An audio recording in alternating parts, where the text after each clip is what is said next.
Ok, básicamente habíamos empezado con la economía sacramental, habíamos iniciado esta parte muy interesante, muy chévere, que habla sobre los sacramentos de la Santa Madre Iglesia. Y habíamos dicho en las dos clases anteriores que los sacramentos los íbamos a dividir en dos grupos. El primero, los sacramentos de iniciación cristiana, y un segundo grupo de sacramentos que ya son sacramentos que están al servicio de la comunidad, al servicio de la iglesia, ¿ya? Eh, y estamos en este momento en el primer grupo, en los sacramentos de iniciación cristiana, que son fundamentalmente el bautismo, la primera comunión y la confirmación. ¿Por qué se les llama sacramentos de iniciación cristiana? Lo vimos en la clase anterior. Porque son sacramentos que nos inauguran en la fe, nos inauguran en la práctica de la fe cristiana, nos dan ese fundamento, esa base teológica, esa base de fe que necesitamos para fortalecer nuestra vida cristiana, nuestra vida de fe como cristianos católicos. Habíamos hablado del sacramento del bautismo. Está ahí subida la clase. La pueden volver a revisar cuando ustedes lo consideren pertinente. Se habló de la... No me escucha nada. A ver, Fernando, le voy a... lo saco y vuélvase a meter. Puede ser que sea eso. A ver.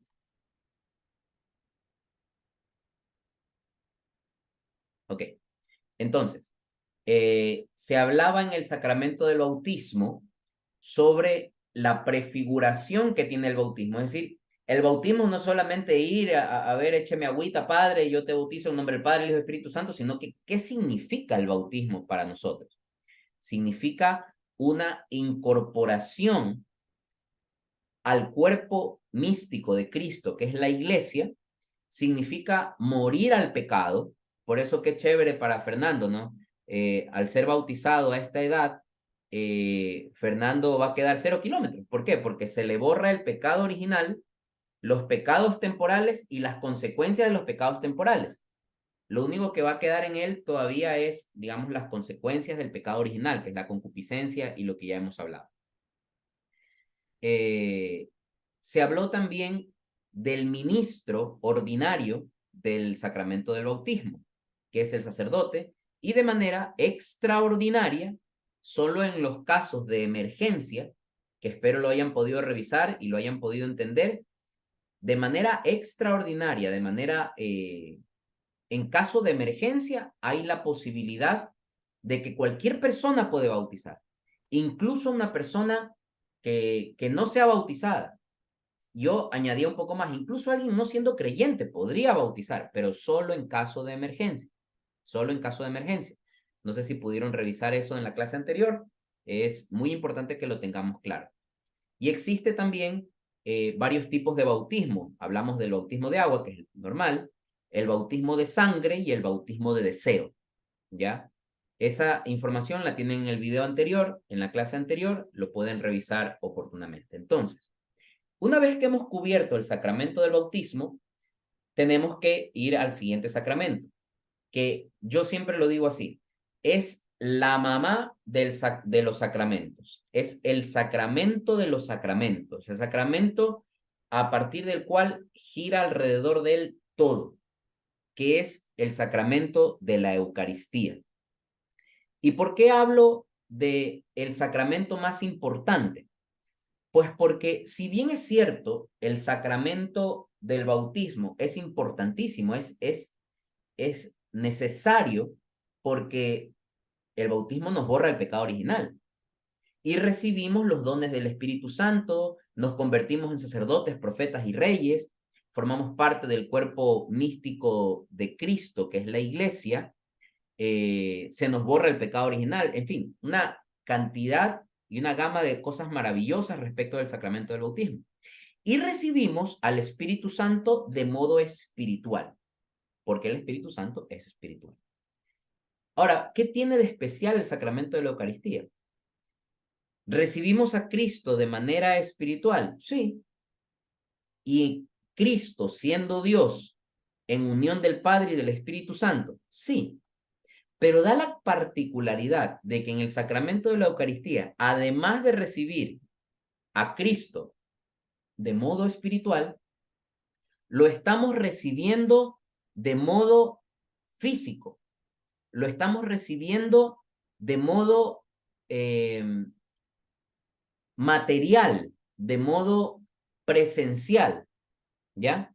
Y eso tiene una connotación muy, muy, muy relevante y la vamos a ver hoy en el desarrollo de la clase. Lo primero, entender, a ver, ¿de dónde viene esta palabra Eucaristía?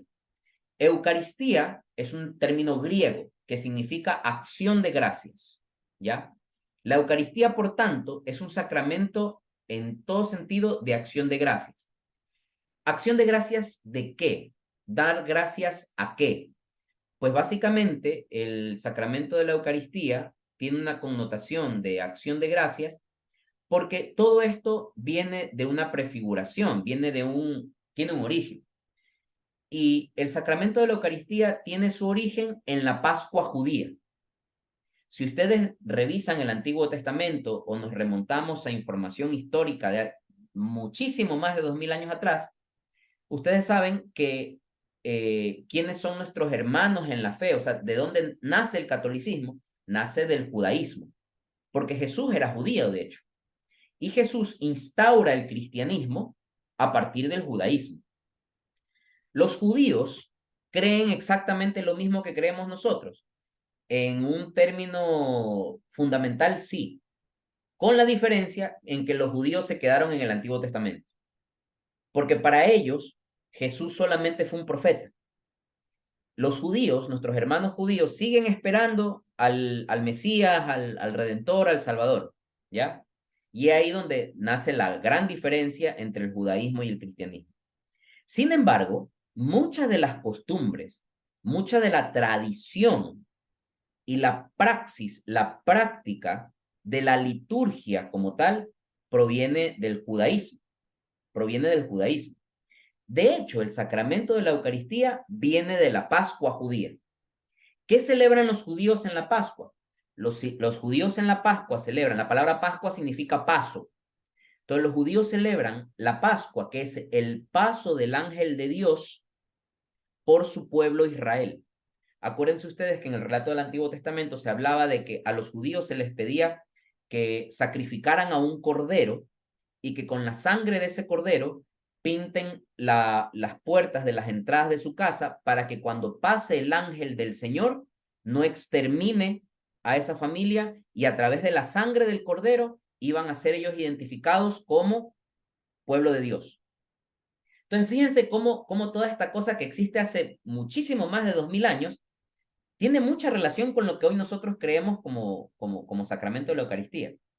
En la Pascua judía había un cordero que se sacrificaba, que se mataba un cordero. Este cordero tenía cierta particularidad, que tenía que ser un cordero puro, tenía que ser un macho joven, puro, que no tenga ningún desperfecto, que no tenga ninguna falla, es decir, que esté sano, que no es que sea un cordero que tenga la patita fracturada, que esté enfermo, no, tiene que ser un cordero puro, sano, joven, sin ninguna mancha.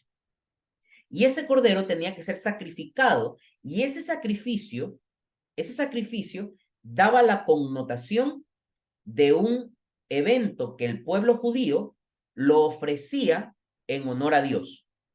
Pero es un sacrificio que hasta cierto punto es incompleto, porque el judío ofrece el sacrificio, sacrifica el cordero y la sangre del cordero es ofrecida a Dios como una acción de gracias. Pero, ¿cuál es la diferencia entre ese sacrificio y el sacrificio del Cordero de Dios, que es Cristo? Que Cristo es, a su vez, Cordero, porque Él es el ser que es sacrificado, es a la vez sacerdote, porque Cristo mismo se ofrece en sacrificio, ¿ya? Cristo es víctima, sacerdote y rey. ¿Por qué? Porque Cristo, al ser Dios, el sacramento de su cuerpo y de su sangre es ofrecido por nuestra salvación, al igual que en el pueblo judío, por nuestra redención, porque nosotros somos el pueblo elegido por Dios. Pero él a la vez es la víctima y el sacerdote que ofrece el sacramento.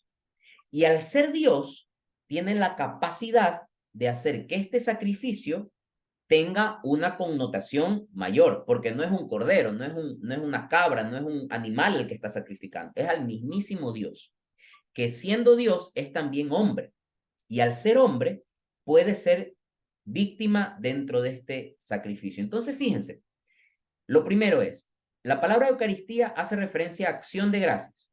Ya tenemos ahí una idea clave, acción de gracias, que es igual que en el pueblo judío. Ahora, la Eucaristía hace referencia a algo que es el sacrificio. El sacrificio. Entonces, al igual que la Pascua judía, hay un sacrificio y hay una acción de gracias. ¿Cuál era la acción de gracias del pueblo judío? El pueblo judío elevaba una acción de gracias a Dios porque Dios había salvado al pueblo escogido, a Israel, del faraón a través de Moisés. Por eso es que los judíos, su ley es la ley de Moisés, la ley de Moshe. Ellos siguen la ley de Moisés. Sin embargo, Cristo no es que deroga la ley de Moisés, pero le da cumplimiento fiel y la supera. Por eso es que Jesús, hay muchas cosas de la ley de Moisés que Jesús las deja sin efecto, ¿ya? Las deja sin efecto, ¿ya? Como por ejemplo, acuérdense ustedes, una de, de las prácticas de los judíos es que los judíos, para ellos, el sábado es sagrado, el Shabbat. Y no solamente el sábado, sino el día en que se celebra el sacrificio de acción de gracias o la Pascua, para ellos es Shabbat. Y el Shabbat en el pueblo judío, ¿qué significa? Que no puedes trabajar. Es un día dedicado a Dios exclusivamente. Pero ¿qué hizo Jesús? Acuérdense cuando Jesús estaba predicando en la sinagoga y había un enfermo, una persona que necesitaba ayuda de Dios, ayuda de Jesús, pero era sábado. Y los fariseos, que son judíos, y los escribas que estaban por ahí, que eran judíos, comentaban entre ellos y chismoseaban, ¿no? Decían, no puede ser que este, siendo judío, vaya a curar a un enfermo en sábado, puesto que por el Shabbat no se puede trabajar el sábado. ¿Y qué hizo Jesús? Se pasó por los pies ese tema y Jesús curaba enfermos en sábado y enseñaba a sus discípulos a curar enfermos incluso en día sábado. Entonces Jesús supera la ley de Moisés y por eso es que el cristianismo da cumplimiento a la ley de Moisés y la supera. Y muchas de las cosas que estaban puestas en la ley de Moisés quedan prácticamente abolidas. ¿Ok? Entonces tenemos dos ideas claves, acción de gracias y sacrificio. Ahora, vamos a una tercera idea clave. A lo largo de todo el Antiguo Testamento, Dios no dejó, de manera incesante, se reveló a su pueblo. Tienen ustedes, ya hablamos de esto, ¿no? Se reveló ante Adán y Eva, se reveló ante Noé, se reveló ante Abraham y se reveló ante Moisés. Y en cada uno de estos episodios de la revelación, Dios estableció una alianza. ¿Se acuerdan que hablamos de eso? De alianza. Entonces, ¿qué era una alianza? La alianza era un pacto entre Dios y los hombres que ambos cumplían una parte de este pacto y esa alianza quedaba sellada. Y generalmente la alianza siempre se sellaba con sangre, con la sangre de un cordero. Siempre la alianza era sellada con un sacrificio. Es así que en Noé se sella con un sacrificio, que es el exterminio de la humanidad y con el del pecado. Con el caso de Abraham, se sella con la sangre del cordero que reemplazó la sangre de su hijo Isaac, que había sido pedido por Dios para ser sacrificado. Con Moisés también hay un sacrificio, ¿ya? El sacrificio de los egipcios que al pasar por el Mar Rojo son eliminados por la fuerza de Dios a efectos de salvar al pueblo de Israel de las garras del faraón. Es decir, siempre está este concepto de alianza, alianza, alianza, pacto. Y la alianza y el pacto siempre se sellan con un sacrificio. ¿Ok? Ahora, ¿se han dado cuenta ustedes que cuando estamos en la misa, el sacerdote cuando consagra dice, toman y beban todos de él, porque esto es el cáliz de mi sangre, sangre de la alianza nueva y eterna? ¿Sí se han fijado en eso, no? Ahora, ahí es cuando uno dice, ahora entiendo por qué el sacerdote dice esto. Sangre de la alianza, es decir, que en Cristo, en la Eucaristía, hay una alianza. ¿Cuál es la alianza? ¿Cuál es el pacto? Yo, siendo Dios y hombre a la vez, doy mi vida por voluntad propia, la entrego, me someto a la muerte, muero en una cruz por la salvación de tu alma, para que tú te salves y puedas llegar al reino de los cielos. ¿Y por qué era necesario que Jesús muera? Porque si por el pecado original entró la muerte al mundo, ¿cómo se vence a la muerte? ¿Qué es lo contrario a la muerte? La resurrección. Entonces, ¿cómo se logra vencer a la muerte? Con la resurrección. Y para que Jesús venza a la muerte, que es un fruto del pecado original, una consecuencia del pecado original, ¿qué tenía que hacer Jesús? Vencer a la muerte. ¿Y cómo se vence a la muerte? Muriendo y resucitando. Es decir, en pocas palabras, Jesús le hizo esto a la muerte. Lero, lero, te gané. Es decir, morí, pero vencí a la muerte y resucité. ¿Ok? Entonces, la alianza, esta alianza nueva de la que se habla en la consagración, es el pacto según el cual Dios, siendo Dios, sin renunciar a su condición divina, se hace hombre para morir por nosotros, y darnos la salvación. Pero aquí hay una partecita que falta en el pacto, que hemos dicho siempre, que en un pacto hay un acuerdo entre una parte y otra. Dios establece su parte del pacto. Es decir, yo me entrego, yo doy mi vida, yo muero por ti y a través de mi muerte y resurrección te salvo a ti. Ahora, ¿qué pasa con la otra parte del pacto? ¿Cuál es la otra parte del pacto? Pues la Eucaristía, el sacrificio mediante el cual Cristo, mediante las especies del pan y el vino consagrados por el sacerdote, de manera incruenta. Porque, ¿qué significa la palabra incruenta? Sin derramamiento de sangre. Porque no es que en la misa ustedes ven ahí al padre Sebastián con un cuchillo y la sangre regando. No, es un sacrificio incruento, de manera incruenta, pero Cristo se vuelve a entregar por nosotros, esta vez en las especies del pan y del vino. No es que en la Eucaristía se vuelve a matar a Cristo. No, no, no, no tiene sentido, porque Cristo murió una sola vez y resucitó una sola vez para la salvación de nuestras almas y para el perdón de nuestros pecados, del pecado original en definitiva. Pero en la Eucaristía se actualiza este sacrificio de manera incruenta y de manera novísima, de manera nueva. Cristo vuelve a ser sacrificado de manera incruenta. Mucho ojo con lo que acabo de decir, porque muchas veces los hermanos separados dicen, estos católicos están locos, pretenden volver a sacrificar a Cristo. No es un sacrificio cruento, no es el sacrificio bajo la misma característica que se dio el sacrificio de Cristo en la alianza nueva y definitiva, en la entrega de su vida en la cruz.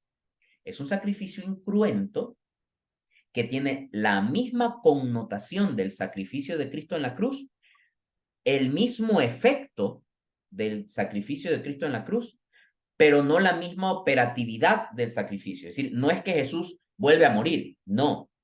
Se entrega a Cristo de manera incruenta por nosotros en las especies del pan y del vino. Entonces, por eso es que a la Eucaristía se la conoce como el sacrificio de la nueva y definitiva alianza.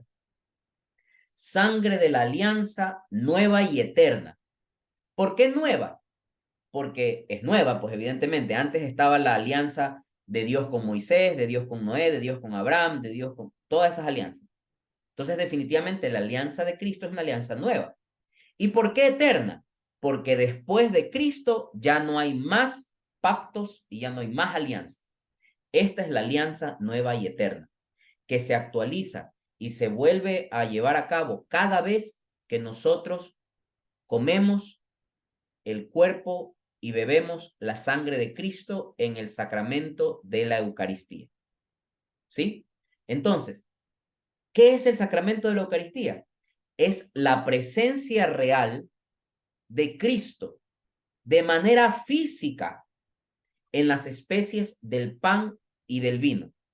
Ahora, ustedes me dirán, oye, a ver, espérate, pero la presencia de Cristo más bien es espiritual, no es física. La presencia de Cristo en la Eucaristía es real, espiritual y física además.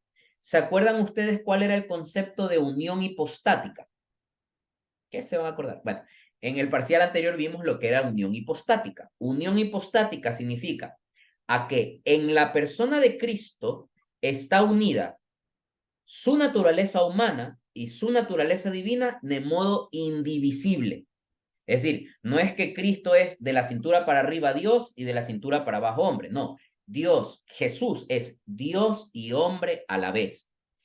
Por tanto, como no es posible separar la naturaleza humana y la naturaleza divina de la persona de Cristo, podemos entender que en la Eucaristía Cristo está presente con su cuerpo, con su alma, con su sangre y con su divinidad. Repito, Cristo está presente en la Eucaristía con su cuerpo, con su sangre, con su alma y con su divinidad, porque por el principio de la unión hipostática no se puede separar pues la naturaleza humana y la naturaleza divina. Lo mismo sucede en la Eucaristía, por lo cual Cristo está presente en la Eucaristía de manera real. Ahora, ¿cómo es esta presencia real de Cristo en la Eucaristía? Tiene tres características que ustedes deben entenderla muy bien. La presencia real de Cristo en la Eucaristía es completa. ¿Qué significa que sea completa? Significa que está Cristo completito, con su cuerpo, con su sangre, con su alma, con su divinidad. ¿Qué significa además que esté de manera completa? Que está como Dios y como hombre. Con lo cual, al comer nosotros la hostia consagrada, que es el cuerpo de Cristo, estamos comiéndonos el cuerpo de Dios. O sea, así de crudo, así de crudo. Y ya vamos a ver un pasaje bíblico en el cual esto es clarísimo. ¿Qué significa que la presencia real de Cristo, además de ser completa, es íntegra? ¿Ok? Significa que es íntegra por cuanto ustedes han visto que el sacerdote cuando levanta la hostia, que es el pan eucarístico, se han dado cuenta que el sacerdote lo parte, ¿no? Lo parte, lo fracciona en muchos pedacitos. Y uno se pondría a pensar humanamente, oye, si ahí está Cristo y el sacerdote acaba de partir la hostia, entonces quiere decir que a mí me va a tocar el pie, me va a tocar el dedo, la uña de Cristo, porque está partiéndolo. No, porque la presencia real de Cristo en la Eucaristía es íntegra. En cada milimétrica porción de pan y de vino consagrados está presente Cristo con su cuerpo, con su sangre, con su alma y con su divinidad. Y tercero, la presencia real de Cristo es limitada en el tiempo. ¿Qué significa esto? Y esto es muy importante. Porque, a ver, van ustedes a comulgar, ¿ok? Van, comulgan, chévere, van a la misa de domingo 8 de la mañana y comulgan. Más o menos comulgarán tipo 8:30. Pregunta, ¿hasta cuándo yo que me acabo de comer el cuerpo de Cristo, hasta cuándo Cristo está presente en esa especie de pan consagrado que me acabo de comer yo? Uno dirá, oye, si Cristo es Dios y Dios está presente en la Eucaristía, entonces ya comulgué una vez y ya, pues lo tengo a Dios metido dentro de mi cuerpo toda la vida. No, la presencia real de Cristo es limitada en el tiempo porque Cristo permanece en la especie de pan y vino consagrados mientras dure el proceso digestivo. Es decir, si yo comulgo, esa hostia, como toda cosa que yo me coma, va a pasar por un proceso en el cual se va a desintegrar dentro de mi organismo. Va a pasar por el estómago, o el bolo alimenticio y todo el efecto gástrico que debe tener. Y una vez que esa hostia consagrada se desintegra completamente, hasta ahí nomás, ¿ya?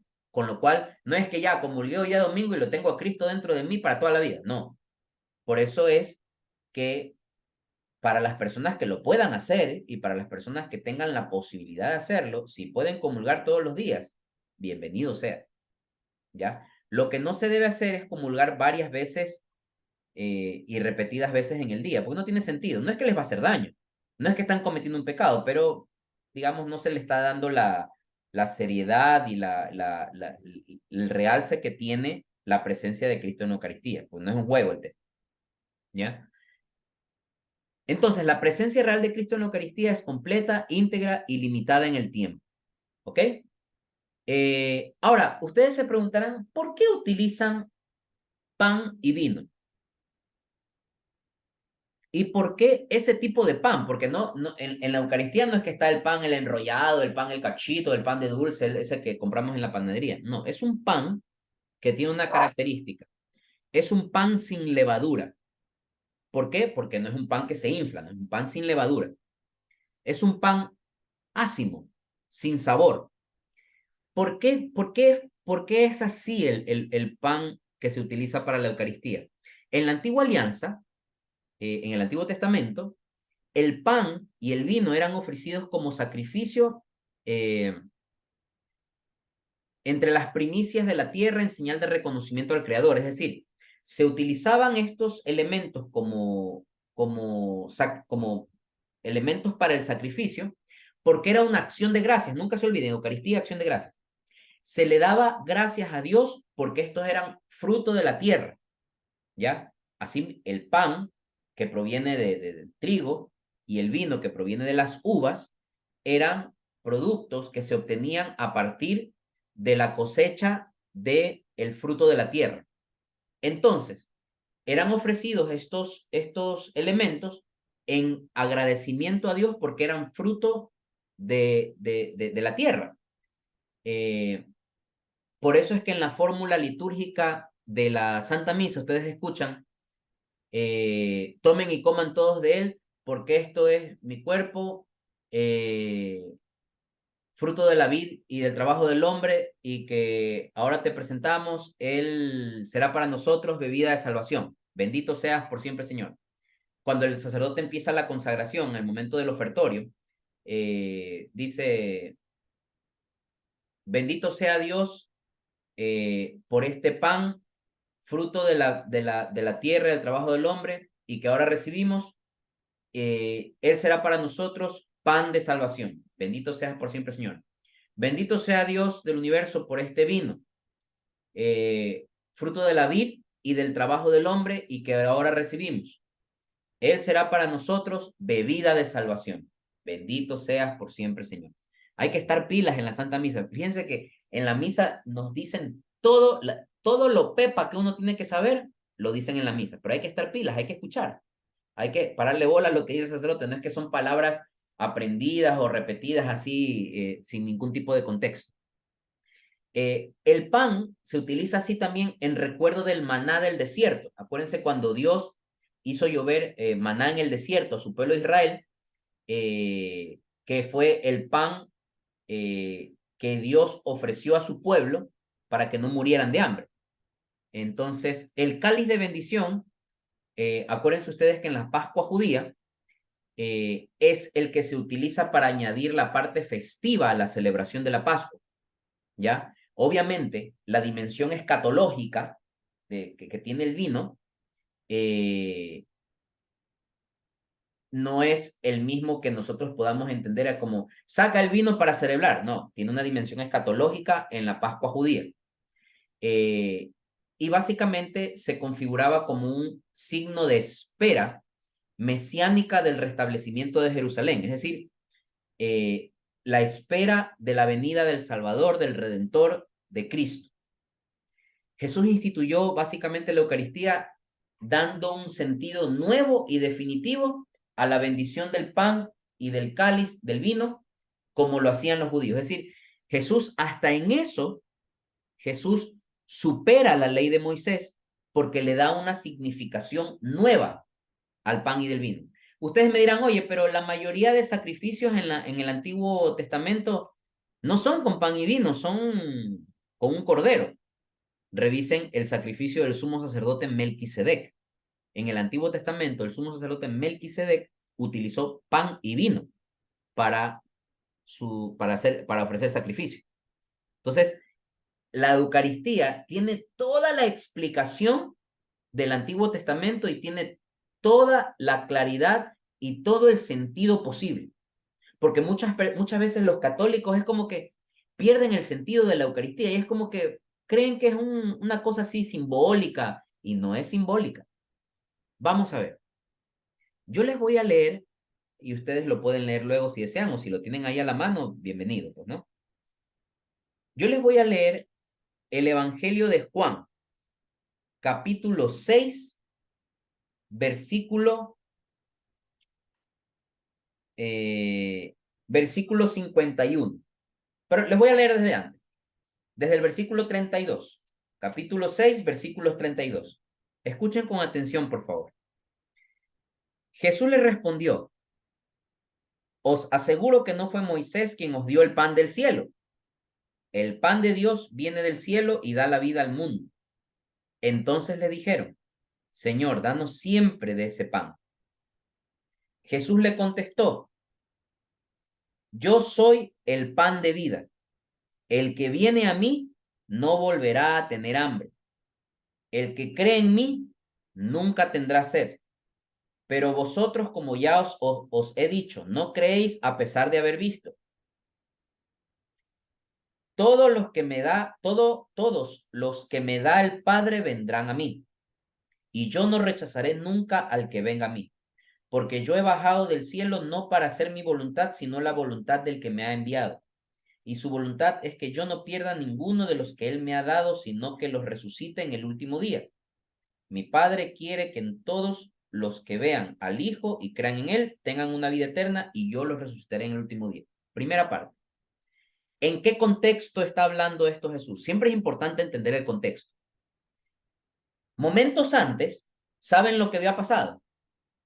¿Se acuerdan el episodio aquel en el que habían como 5,000 personas y que le decían, oye, ¿cómo hacemos? Y aparece un joven que tenía 5 panes y 2 peces y le dice, mira, lo único que tengo es esto. ¿Y qué hace Jesús? Obra un milagro y multiplica los panes y los peces, y de 5 panes y 2 peces logran alcanzar a comer 5,000 personas. O sea, qué locura, ¿no?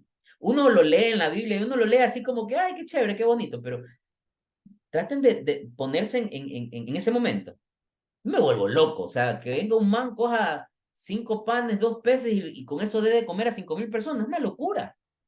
Y después, momentitos después de eso, toda la gente obviamente se acumula ante Jesús para escuchar su predicación y Jesús empieza a hablar de esto. Yo soy el pan bajado del cielo. ¿Quiénes lo escuchaban a Jesús en ese momento? Judíos.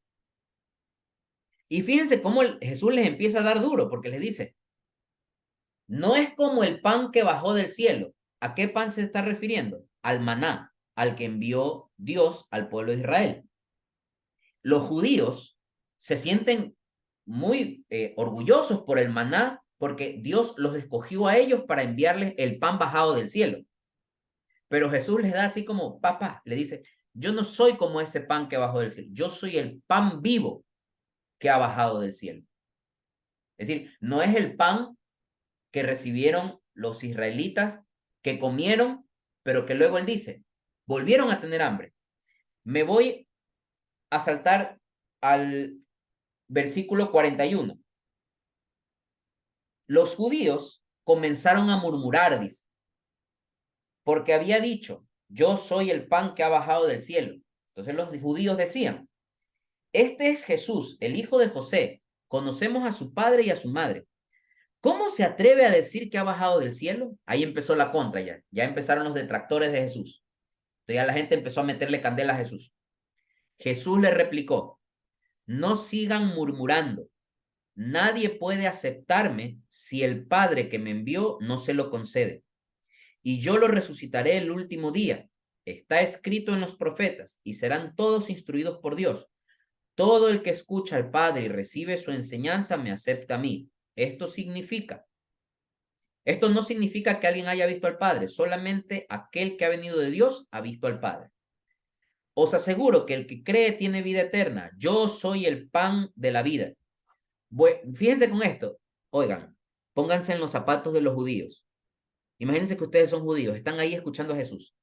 Y los judíos se sienten orgullosos porque ellos fueron los mimados de Dios, pues, ¿no? Dios le mandó pan del cielo, les hizo llover pan del cielo para que ellos coman. Y fíjense cómo les da una cachetada con guante blanco Jesús. Vuestros padres comieron el maná. Vuestros padres comieron el maná. ¿Cuál es el maná? Pan bajado del cielo. Ellos comieron el maná en el desierto y sin embargo murieron. Este es el pan del cielo y ha bajado para que quien lo coma no muera. O sea, si lo leemos realmente con un cerebro abierto, esto es de locos. Jesús le está diciendo a los judíos en su propia cancha, sus padres comieron del maná e igual se murieron. Así que yo, en cambio, soy el pan vivo bajado del cielo. ¿Por qué? El que come de este pan no morirá. Y aquí viene el discurso más jodido, más fregado que se manda Jesús. El discurso más fregado que se manda Jesús. Y que muchas veces ustedes lo deben haber escuchado, pero no han caído en cuenta de lo vital y de lo clave que es eso. Jesús añadió, yo soy el pan vivo bajado del cielo, el que come de este pan vivirá para siempre. Y el pan que yo daré es mi carne. Fíjense lo que dice Jesús. Yo soy el pan. Hasta ese momento muchos habrán entendido, ya, chévere, desde un modo espiritual. Tú eres el pan y quieres que comamos el pan espiritual de tu palabra, de tu predicación, etc. No, pero Jesús va aquí a la vena. Dice, y el pan que yo les daré es mi carne. Ya se imaginan qué habrá pasado en ese momento con las 5,000 personas. Muchos de ellos seguramente dijeron, este está loco. Este pana se fumó una cosa rara, o sea, este pana está borracho. ¿Qué está diciendo? Esto suscitó una fuerte discusión entre los judíos, los cuales se preguntaban, ¿cómo puede este darnos a comer su carne? Y empezó el relajo y la polémica. Jesús les dijo, yo os aseguro que si no coméis la carne del Hijo del Hombre y no bebéis su sangre, no tendréis vida en vosotros. Toma, judío. Yo les aseguro que si no coméis la carne del Hijo del Hombre y no bebéis su sangre, no tendréis vida en vosotros. Es decir, Jesús primero, de manera lírica, bonita, yo soy el pan bajado del cielo, todo lindo, chévere, hermoso y precioso. Segundo, el pan que yo les daré es mi carne. Aguanta. Y tercero, el que no come de este pan y no bebe de esta sangre, el que no come mi carne, dice el Señor, y no bebe mi sangre, no tiene vida eterna. Se tienen que haber vuelto locos los judíos en ese momento. Y en efecto dice, el que come mi carne y bebe mi sangre vive en mí y yo en él. El Padre que me ha enviado posee la vida y yo vivo por él. Así también, el que me coma vivirá por mí. Este es el pan que ha bajado del cielo. Y vuelve a ponerles el dedo en la llaga a los judíos. No como el pan que comieron vuestros antepasados. Ellos murieron, pero el que coma de este pan vivirá para siempre. Todo esto lo expuso Jesús enseñando en la sinagoga de Cafarnaúm. Les resumo el cuento porque es larguísima la lectura para ir terminando.